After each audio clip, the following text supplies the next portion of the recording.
Hello guys, आज हम लोग देखेंगे यूपीएससी सीएससी के लिए एसे।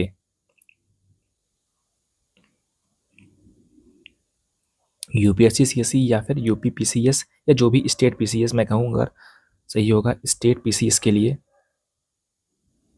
कि जो एसे का पेपर होता है वो काफ़ी इंपॉर्टेंट होता है। और इसमें दोस्तों हमारा एक टारगेट रहेगा, कम से कम मिनिमम मिनिमम 100 एसेज मैं लिखूँगा आपके लिए, समझाऊँ उन्हें कैसे अप्रोच करना है, किस चीज़ को कैसे अप्रोच करना है। तो मैं आज बेसिक लेवल पे बताऊँगा। वैसे तो यूपीएससी में ऐसे 1200 1000 1200 शब्दों का आता है, 1000 1200 वर्ड्स का आता है, कम से कम 1000 प्लस वर्ड्स में आता है। लेकिन मैं आज आपको सिर्फ 800 वर्ड का ऐसे लिखूंगा, 700 800 वर्ड का, ताकि आप लोगों को बेसिक लेवल पे चीज़ समझ में आए। फिर हम कलेक्टिवली अच्छा ऐसा लिखा करेंगे, ठीक। तो ऐसे का टॉपिक है empires of the future, the sovereignty of the mind. कि जो फ्यूचर के जो एम्पायर होंगे वो क्या होंगे। इस ऐसे का मतलब है था empires of the future and the sovereignty of the mind. अब ये माइंड से रिलेटेड है यहाँ पे, मतलब जो हमारा माइंड। दोस्तों पहले समझने वाली बात इसमें है कि आप लोगों ने पॉलिटी वगैरह में पढ़ा होगा, अगर नहीं पढ़ा है तो मैं समझा देता हूँ आपको कि जो सॉवरेनिटी होती है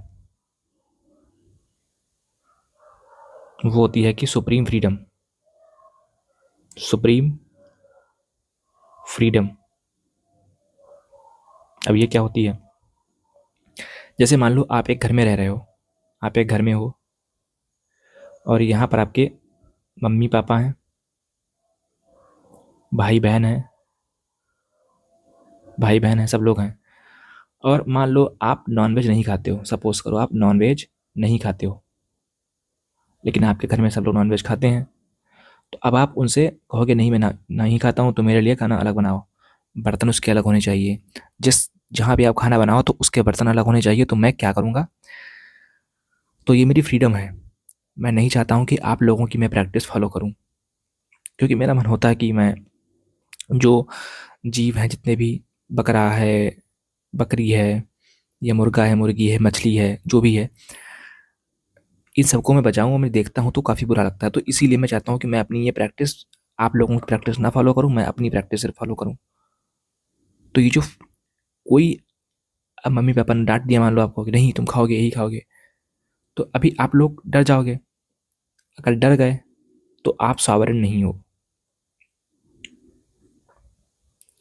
अगर आपने कहा नहीं मैं अपना जीवन यापन कर लूँगा, और आपने घर छोड़ दिया और आप बाहर चले गए, तो आप अपने आप को सॉवरेन कहलाओगे कि मुझ पे किसी का कोई कंट्रोल नहीं है, मैं अपने आप में सॉवरेन हूँ।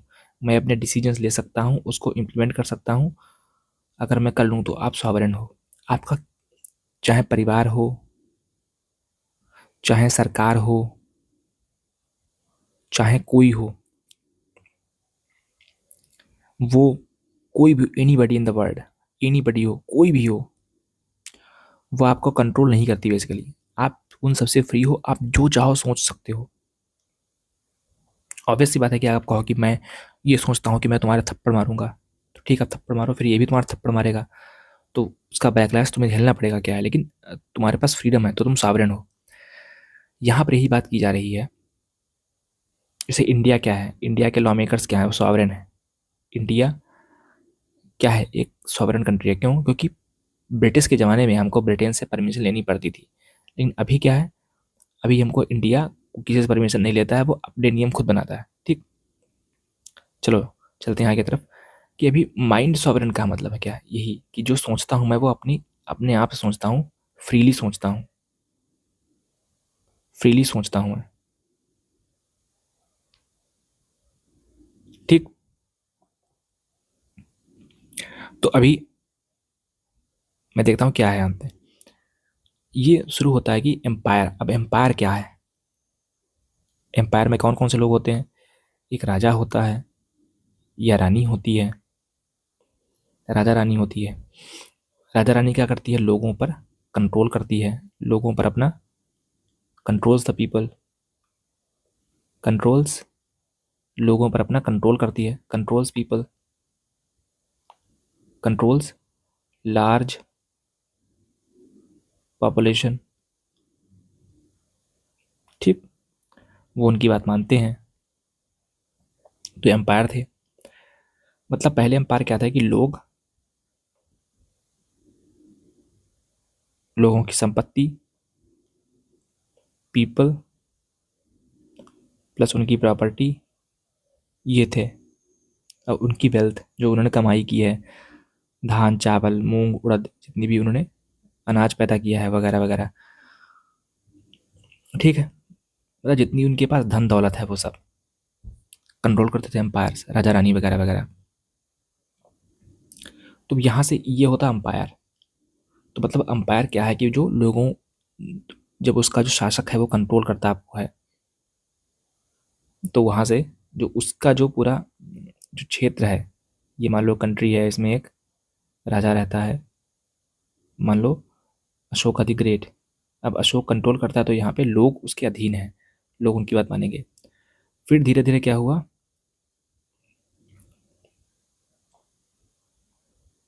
फिर धीरे धीरे क्या यहाँ पे हुआ कि लोगों की पावर बढ़ी, लोगों की पावर बढ़ी। तो लोगों की जब पावर बढ़ी यहाँ पे, तो लोगों ने क्या समझा कि नहीं, जो है राजतंत्र नहीं चाहिए हमें, प्रजातंत्र चाहिए।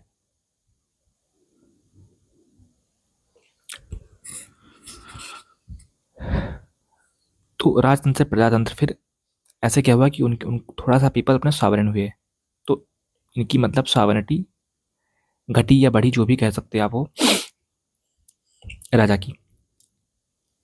तो अभी हम क्या समझ सकते हैं इसमें से, यहाँ से क्या, ये जो ह्यूमंस थे, ह्यूमोसेपियंस जो थे ह्यूमंस, वो अफ्रीका के जंगल से, अफ्रीका और नील नदी के किनारे से, और जितनी भी नदियां हैं उन सब में पहले पावर निहित थी। क्यों निहित थी? क्योंकि जब होमोसेपियंस जो कंट्रोल लिया, किसकी मदद से, एक तो घोड़ा, हॉर्स, तो उसको नए नए एरियाज जो हैं वो कॉन्कर करने आसान हो गए, सैनिकों को दे दिए। फिर उन्होंने राजा बनाया, जो अच्छा घुड़सवार था लास्ट में वही राजा बन गया जाकर के। जो मैंने आपको पहले बताया था वो बाद में भी आएगा, मैंने पहले रिकैप कर दिया आपका कि क्या होना है पूरा। और प्लस नदियों के आसपास, रिवर्स के आसपास उन्होंने अपने घर बसाए, ठीक है। तो इसमें नील नदी के किनारे जो वैलीज थी, वैली वगैरह थी, इनको हम लोगों ने जो है नील नदी के किनारे वगैरह वगैरह चाहे जो हो, तो चाहे आप मंगोल्स को ले लो, चाहे आप मंगोल्स को ले लो, उन्होंने जो किया, और चाहे आप ब्रिटेन को ले लो, तो उन्होंने जो कंट्रोल किया एक बड़ा सा एरिया, ये किसके दम पे किया, इस सैनिकों के दम पे किया। मतलब राजा रानी थे वहाँ पे। लेकिन जो 21st सेंचुरी जो है, उसका बैटल कुछ अलग है, उसका बैटल कुछ अलग है। क्या है 21st सेंचुरी का बैटल? वो यूं है कि 21st सेंचुरी का मतलब ये है कि 2001 से लेकर के जो अभी तक चल रहा है और आगे चलता रहेगा, 2099 तक, या कह दो 3000 तक, ये 21st सेंचुरी होगी। अभी 25 साल इसके पूरे हुए हैं, 75 ईयर्स अभी बाकी हैं 21st सेंचुरी के। तो अभी क्या है, मतलब 21st सेंचुरी ऑनवर्ड्स, मतलब इसके आगे भी और अभी भी चल रहा है जो, वो है बैटल फील्ड जो है, लड़ाई शिफ्ट हो गई है। कहाँ शिफ्ट हो गई है? टेरिटरी और वेल्थ जो थी उससे इतर होकर के कहाँ चली गई है? अब चली गई है इंटेलेक्चुअल वेल्थ पे। वैसा नहीं था कि पहले इंटेलेक्चुअल वेल्थ थी नहीं, भाई उन्हीं के मिलिट्री जनरल्स ने ये जीता था। लेकिन आम बात हो रही है यहाँ पे पब्लिक की। पब्लिक के पास पावर कम हुआ करती थी। अभी क्या है कि अभी आप अगर घर में बैठ करके एक सॉफ्टवेयर डेवलप कर दो, तो आप बहुत कुछ पैसा कमा सकते हो, बहुत कुछ आप बदल सकते हो अपने कंट्री के लिए, है ना। हैकर लोग क्या करते हैं, पूरा सिस्टम हैक कर लेते हैं। तो पहले एक कंट्री को क्या ज़रूरत थी? पहले एक कंट्री को ज़रूरत थी सैनिकों की।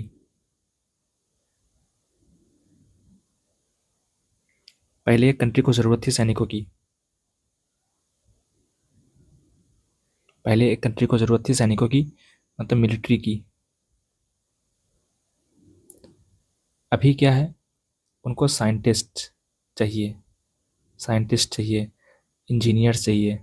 कैसे? एग्ज़ाम्पल, जैसे यूके हो गया, यूएसए हो गया, चाइना हो गया, अभी इंडिया इमर्ज कर रहा है, इंडिया हो गया, जर्मनी हो गया, ये जो कंट्रीज़ हैं, जापान हो गए, south Korea, Israel, south Korea हो गया, इज़राइल हो गया, ये बहुत सारी कंट्रीज़ जो हैं ये इसमें करें, तो ये अपना दोस्तों एम्पायर बना रही हैं।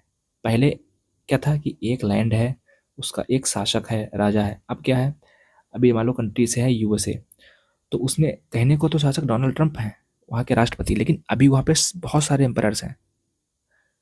मतलब पूरा सिस्टम बदल गया है कि एम्पायर्स कौन कौन से हैं। आज जो अमेज़न, जो गूगल, जो चैट जीपीटी, या आप कह लो कि यूट्यूब, या कह लो फेसबुक, इंस्टाग्राम, जो भी है, जितनी भी कंपनी बड़ी बड़ी हैं, इनके जो मालिक हैं वो एक्चुअल में एम्परर ही हैं, क्योंकि वो दुनिया को कंट्रोल करते हैं। कंट्रोल कैसे करते हैं?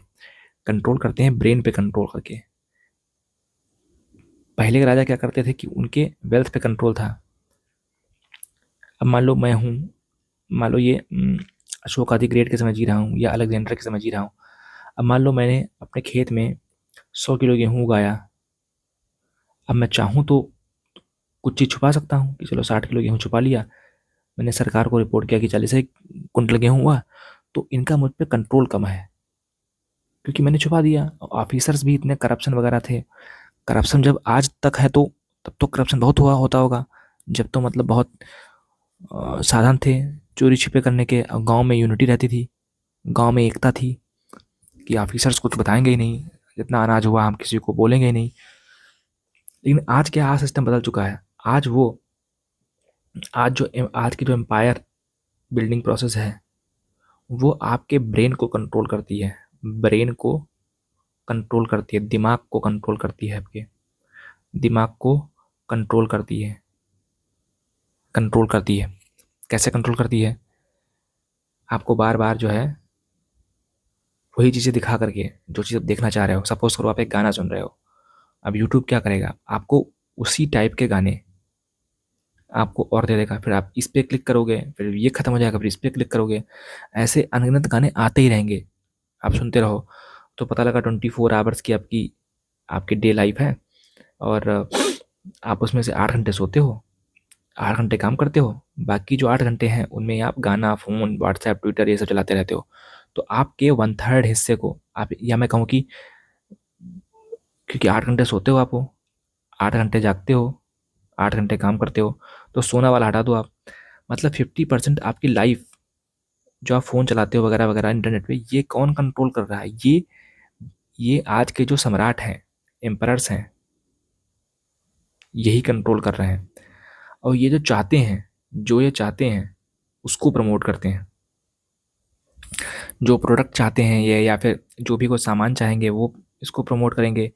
आप क्या देखोगे, जो फीड आती है, ट्रेंडिंग है, जो ट्रेंड्स चल रहे हैं, ट्रेंडिंग टॉपिक है जैसे मान लो, तो वही चलते हैं। तो आपके दिमाग में और आइडियाज़ आएंगे ही नहीं। जैसे मान लो अनंत अंबानी ने शादी की है एक बहुत बड़ी, अनंत अंबानी ने शादी की है, अनंत राधिका की शादी हुई है, तो आप भी चाहोगे कि आप भी वही करो। क्यों? क्योंकि फेसबुक, इंस्टाग्राम, ट्विटर पे सब वही चल रहा है, फैशन डिजाइनर शो वगैरह। तो आप भी चाहोगे कि आपके बच्चे भी उसी फील्ड से बिल्कुल पक चुके, आप कह लो कि परिपक्व हो चुके हैं कि पापा मुझे भी ऐसी शादी करनी है, पापा मुझे भी ये करना है। जो सेलिब्रिटी आपका ले रहा है, वो सेलिब्रिटी वो काम कर रहे हैं जो ये कंपनी चाह रही हैं एडवर्टाइजमेंट करके। तो सब कुछ लूप में चल रहा है। ये एम्पायर जो है ये बहुत कुछ कंट्रोल करते हैं आपकी लाइफ का।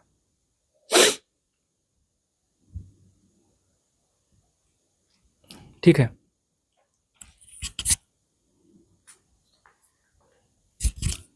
तो मतलब जो मैं आज कहूँ कि इकोनॉमी जो है बहुत इम्पैक्ट करती है। वो कैसे कमाते हैं? आपके माइंड को कंट्रोल करके।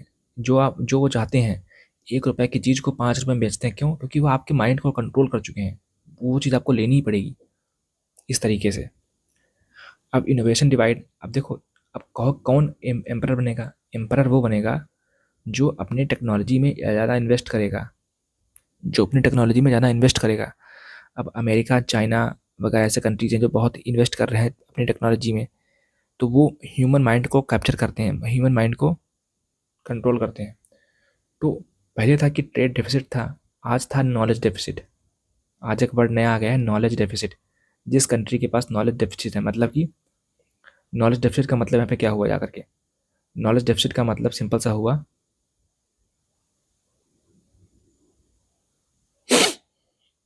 नॉलेज डेफिसिट का दोस्तों मतलब सिंपल सा हुआ, पहले था कि एक कंट्री मान लो यूएसए है और इंडिया है।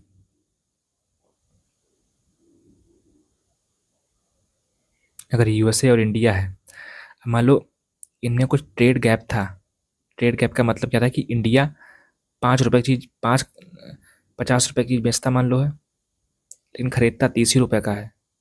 खरीदता 30 ही रुपए का है, बेचा तो इंडिया को 20 रुपए का फ़ायदा होगा, क्योंकि इंडिया ने बेचा है। 20 रुपए के सामान पर जो प्रॉफिट होगा उसका फ़ायदा होगा। तो ये ट्रेड डेफिसिट था। ट्रेड, ये इंडिया को ट्रेड सरप्लस है 20 रुपए का, और यूएसए को 20 रुपए का ट्रेड डेफिसिट है। आज क्या, आज नॉलेज डेफिसिट हो गया है कि जो जितने ज़्यादा इंजीनियर्स प्रोड्यूस करेगा। अभी मान लो यूएसए है, तो यहाँ पे इंडिया है। अभी यूएसए ने मान लो 500 साइंटिस्ट प्रोड्यूस किए, scientist plus engineers plus doctors. India ने मान लो 400 किए। अब इंडिया से साइंटिस्ट जो है H1B वीज़ा लेकर के चले, 200 मान लो इंजीनियर्स चले गए यूएसए। अब यूएसए का एक भी नहीं आया, तो इंडिया का और यूएस का कितना ट्रे नॉलेज गैप हो गया, 200 इंजीनियर्स का नॉलेज गैप हो गया। ये 200 इंजीनियर्स अपनी कैपेबिलिटी, अपने ब्रेन को यूज़ करके अमेरिका को कितना फ़ायदा पहुंचाएंगे, ये हम लोग सोच भी नहीं सकते। एग्जाम्पल के तौर पे सुंदर पिचाई, जो आईआईटी खड़गपुर से पढ़े हुए हैं इंडिया में, वो आज गूगल के सीईओ हैं। सत्य नडेला, ऐसे ही आईबीएम के सीईओ, बहुत सारे ऐसे केस हैं जो ऐसा काम कर रहे हैं। तो हमें, जब तक हम लोग रिसर्च एंड डेवलपमेंट में ये काम नहीं करेंगे, रिसर्च एंड डेवलपमेंट पे इन्वेस्टमेंट का मतलब है कि आप अपनी फर्म, जो कंपनी में इन्वेस्ट कर रहे हो, जब कंपनी में बहुत सारी इक्विपमेंट मशीन्स होंगी टेस्ट करने के लिए, तो वहाँ पे जो आपके साइंटिस्ट इंजीनियर्स को फ़ायदा मिलेगा, उनके पास बहुत सारे ऐसी चीज़ें होंगी जिससे वो इन्वेस्टमेंट कर पाएंगे। तो वहाँ पर जाहिर सी बात है, उन साइंटिस्ट की सैलरी ज़्यादा होगी, और वो कंट्री बाहर से टैलेंट को अट्रैक्ट भी करना चाहेंगे, तो भारत के भी साइंटिस्ट, चीन के साइंटिस्ट, जापान के साइंटिस्ट वहाँ जाते हैं काम करने के लिए। भारत के साइंटिस्ट तो बहुत जाते हैं। यूएसए में अगर 100 साइंटिस्ट बाहर से आते हैं तो 73 साइंटिस्ट तो भारत से ही होते हैं। ये लेवल मतलब है वहाँ का। H1 वीज़ा के तहत साइंटिस्ट भी हैं, बाकी भी लोग हैं। तो यहाँ पे है, अब इससे होता क्या है, जब रिसर्च और डेवलपमेंट करते हो तो आपकी एक कंपनी और बड़ी बनती है, और एफिशिएंट बनती है, फास्ट बनती है। कल को अगर आप चाहो भी कि मैं यूट्यूब की तरह एक ऐसा ऐप बना लूँ जो इतना अच्छा चले, लेकिन उसमें जो कि रिसर्च एंड डेवलपमेंट लगातार हो रही है, तो वो इतना अच्छा ऐप बन चुका है कि वो हैंग नहीं करता है, उसका एल्गोरिदम काफ़ी अच्छा है। तो जाहिर सी बात, जब एल्गोरिदम अच्छा है तो उसमें लोग जुड़ेंगे, पीपल बहुत सारे वहाँ पे होंगे, बहुत सारे लोग अपना चैनल बनाएंगे वहाँ पे, वहाँ बहुत सारे लोग उस पर काम करेंगे, तो पैसा कमाएंगे। और बहुत सारा पैसा, आपको पता है कि 100 रुपये अगर कमाते आप हैं तो 45 रुपये आप यूट्यूब को देते हैं और 55 रुपये आप खुद रखते हैं, ऐसा उनका परसेंटेज है वहाँ पे। तो जो उसका जो मालिक है, फिर तो वो तो बहुत कमाएगा। जब मालिक बहुत कमाएगा उससे, तो वो तो वेल्थियर बनेगा पीपल। तो बहुत सारी कंट्रीज़ की जीडीपी से भी ज़्यादा इन एम्परर्स के पास पैसा है, जो डिजिटल, आपको जो जो कंपनीज को ओन करते हैं, इनमें बहुत पैसा है। जैसे इलन मस्क की अगर बात करूँ मैं, इनका ट्विटर भी है और भी सारे प्लेटफॉर्म्स हैं। तो ये 24, ये इनकी जो वेल्थ है वो पाकिस्तान से ज़्यादा है। आप कहीं इमेजिन कर सकते हो, पाकिस्तान से ज़्यादा है। क्यों? क्योंकि एलन मस्क जो है, क्योंकि एलन मस्क जो है क्योंकि एलन मस्क जो है वो ज़्यादा इन्वेस्ट करता है न्यू टेक्नोलॉजी में, कटिंग एज टेक्नोलॉजी में, कटिंग एज टेक्नोलॉजी में इन्वेस्ट करता है। इसीलिए और जो पाकिस्तान के लोग हैं, उनके पास ना कोई रिसर्च है, ना कोई डेवलपमेंट है, मतलब बहुत बहुत लो लेवल की है। तो आप एक इंसान से नहीं भिड़ पा रहे हो। अगर यही राजा वगैरह होता तो ये भीड़ तलवार लेके मार डालती, लेकिन चूंकि आज का सिस्टम बदल चुका है, जो है तलवार से, मतलब आप कह लो कि तलवार से ज़्यादा आजकल दिमाग का इस्तेमाल ज़्यादा है यहाँ पे, रिसर्च एंड डेवलपमेंट से। इसीलिए यहाँ पे अब से पहले तलवारों का युद्ध था, आज जिसके पास ज़्यादा अच्छी गन्स होगी, मिसाइल्स होगी, टेक्नोलॉजी होगी, रडार सिस्टम होगा, वो ज़्यादा जीतेगा। हो सकता है मेरे पास एक स्टेन गन हो, आपके पास तलवारें हो, 1000 लोग आप लोग हो, तो मैं तो जीत जाऊँगा क्योंकि मेरे पास स्टेन गन है। अभी इससे क्या होता है, पॉलिटिकल पावर भी बढ़ती है, आपकी सॉफ्ट पावर भी बढ़ती है। सॉफ्ट पावर का मतलब यहाँ पे क्या है, जोसेफ नाई एक साइंटिस्ट थे।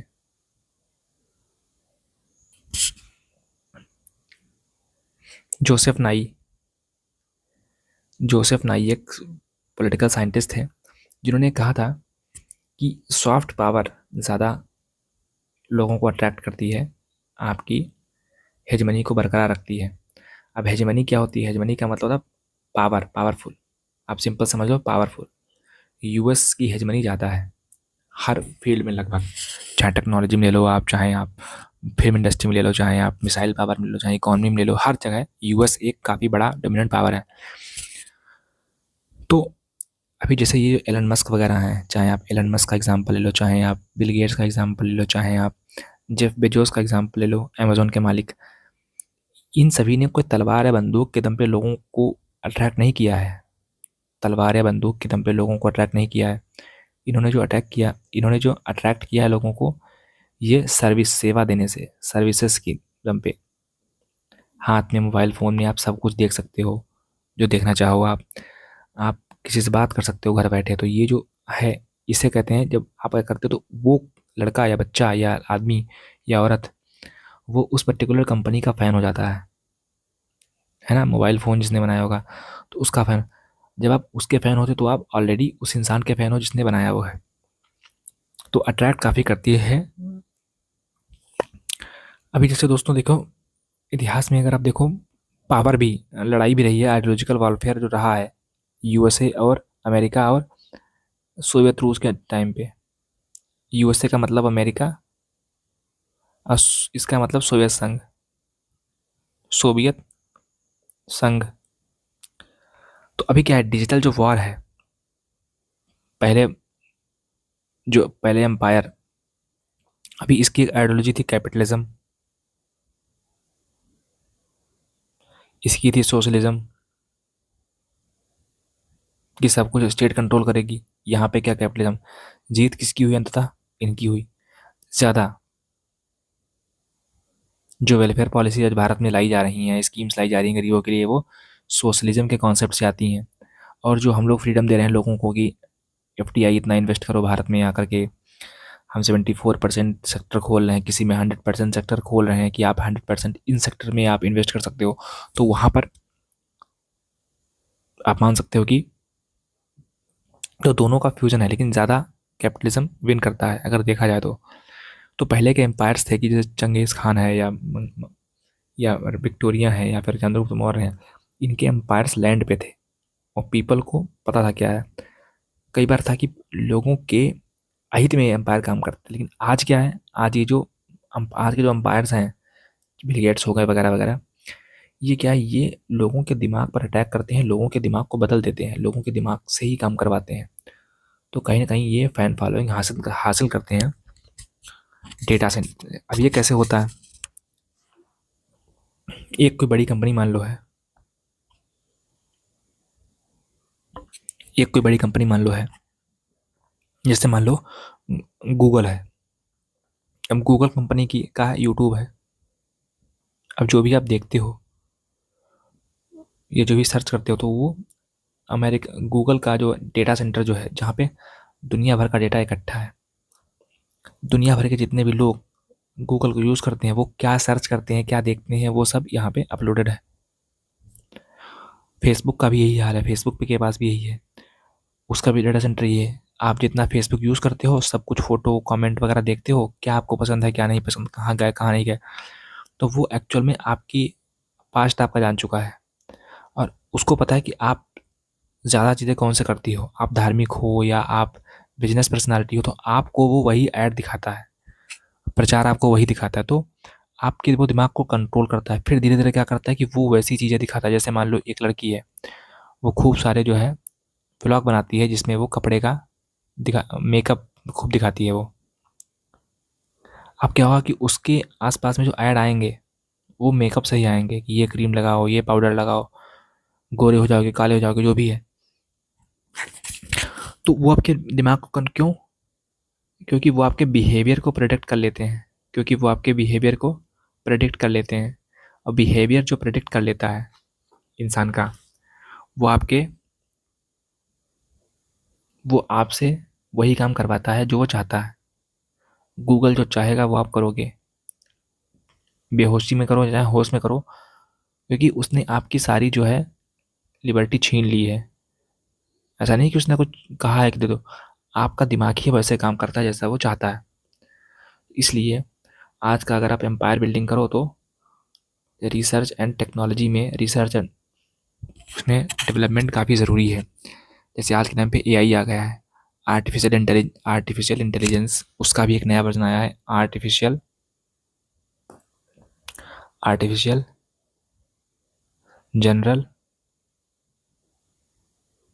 इंटेलिजेंस।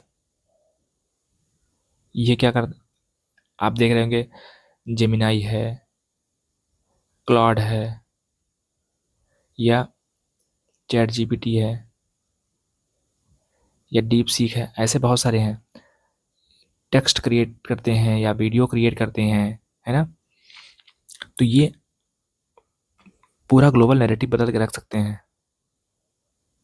ये लोगों की सिक्योरिटी सिचुएशन को बदल के रख देते हैं। तो यहाँ से क्या होता है कि सिर्फ एक क्लिक पे सोचो, एक कंपनी एक कमरे में बैठ करके पूरी दुनिया में भूचाल ला सकती है। क्यों? क्योंकि उसके पास टेक्नोलॉजिकल एज है। इंजीनियर्स ने ऐसी उन्होंने उसने महारत हासिल कर रखी है। जो रोल भीष्म पितामह का था महाभारत में, वही आजकल रोल जो है इन कंपनीज का हो गया है। ये जो चाहेंगी वो करा सकती है आपसे हैं। आपका फ़ोन काम ही नहीं करेगा जब तक ये है। अभी जैसे एक टेक्नोलॉजी पे काम हो रहा है, न्यूरोलिंक टेक्नोलॉजी, जिसमें कि आपके ब्रेन को ऐसा प्रोग्राम कर दिया जाएगा कि आप वैसा ही सोचोगे। इतना फास्ट जिस तरीके से मशीन सोचती है उसी स्पीड से आप सोचोगे, उसी स्पीड से आप काम करोगे। तो बेसिकली आपके माइंड को करने वाले। अच्छा, इसके नेगेटिव साइड भी हैं। नेगेटिव साइड क्या है इसके? नेगेटिव्स क्या हैं? नेगेटिव्स ये हैं, नेगेटिव देखो इसके क्या है। नेगेटिव इसके ये हैं कि फेक न्यूज़,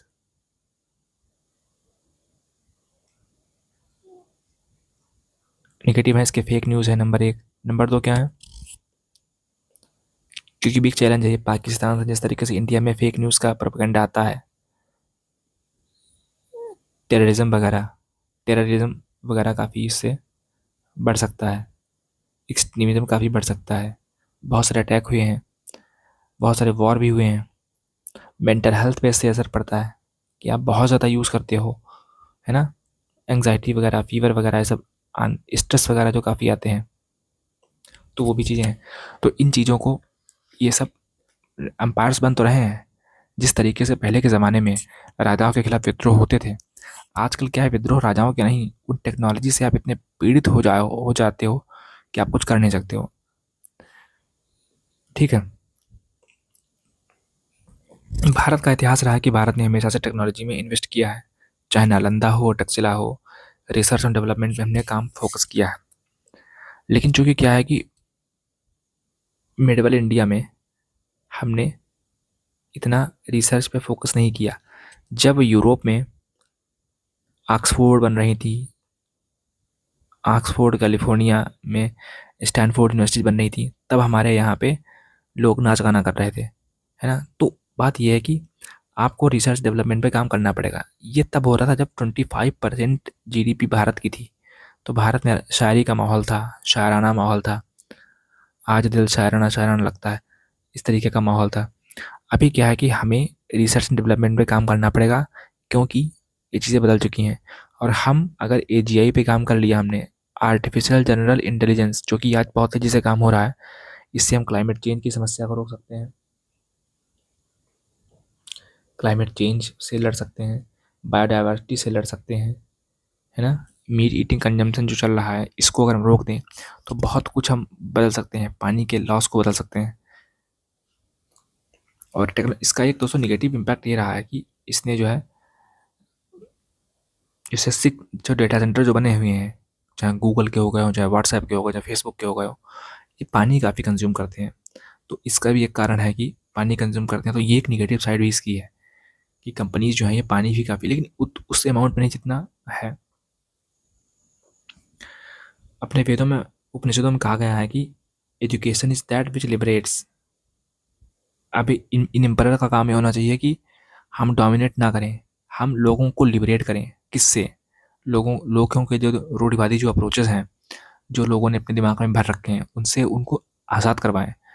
जेंडर इक्वालिटी हो गई, चाहे लड़कियों और लड़कों में भेद जो है अभी भी है कई समाज में, चाहे अफगानिस्तान ले लो, चाहे पाकिस्तान ले लो, कुछ हद तक इंडिया में बचा भी हुआ है, तो उसको हमें भरना है। वो गैप को भरना हमें, वो कैसे कर सकते हैं? टेक्नोलॉजी के माध्यम से। वर्क फ्रॉम होम अगर करें, एजुकेशन पहले था कि लड़कियों को नहीं आप पढ़ा सकते हो, अभी क्या है कि आप घर रह करके पढ़ा सकते हो, है ना। इस तरीके से ये चीज़ें काम कर सकती हैं। जब लोग पढ़े लिखे होंगे तो क्वेश्चनिंग करेंगे, जब क्वेश्चनिंग करेंगे तो आप जो बेकार की प्रैक्टिस हैं आप उनको प्रैक्टिस नहीं करोगे। दोस्तों इतना था, आप लोगों को लिखना है, मैंने पूरा ओवरव्यू बता दिया आपको कि कैसे इस ऐसे को अप्रोच करना है। Thank you very much. मिलते हैं कल एक नेक्स्ट टाइम एक और ऐसे के लिए। ऐसे हम बहुत सारे ऐसे लिखेंगे ताकि आपको एक हम अप्रोच दे पाएँ।